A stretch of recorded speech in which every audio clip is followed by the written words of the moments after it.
আসসালামু আলাইকুম।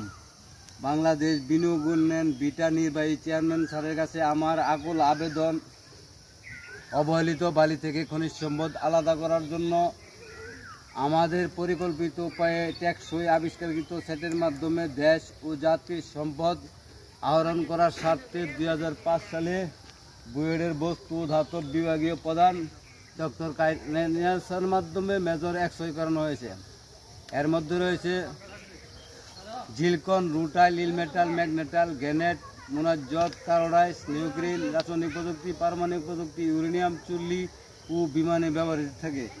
তাই আমি আমার এই মজুত করা খনিজ সম্পদ 2005 সাল থেকে অনুসন্ধান চালিয়ে আমার মজুত করা খনিজ সম্পদ বিনিয়োগ করার জন্য আহ্বান জানাচ্ছি মাননীয় নির্বাহী চেয়ারম্যানের স্যারের কাছে, বাংলাদেশ বিনিয়োগ উন্নয়ন বিটা নির্বাহী চেয়ারম্যানের কাছে।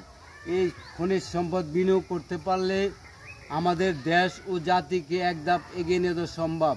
তবে কথা হলো গিয়া স্যার, আমার এই মাল মজুত করা খনিজ সম্পদ বাংলাদেশের খনিজ সম্পদ, বাংলাদেশের জাতি, আমি কেন মাল বিক্রি করতে পারবো না? দেশ ও জাতির স্বার্থে কেন অনুসন্ধানের লাইসেন্স পাবো না? কেন আমি বিনিয়োগের লাইসেন্স পাবো না? এটা স্যারের কাছে আমার আকুল আবেদন। দেশবাসীর সাথে আমি কাজ করতে চাই।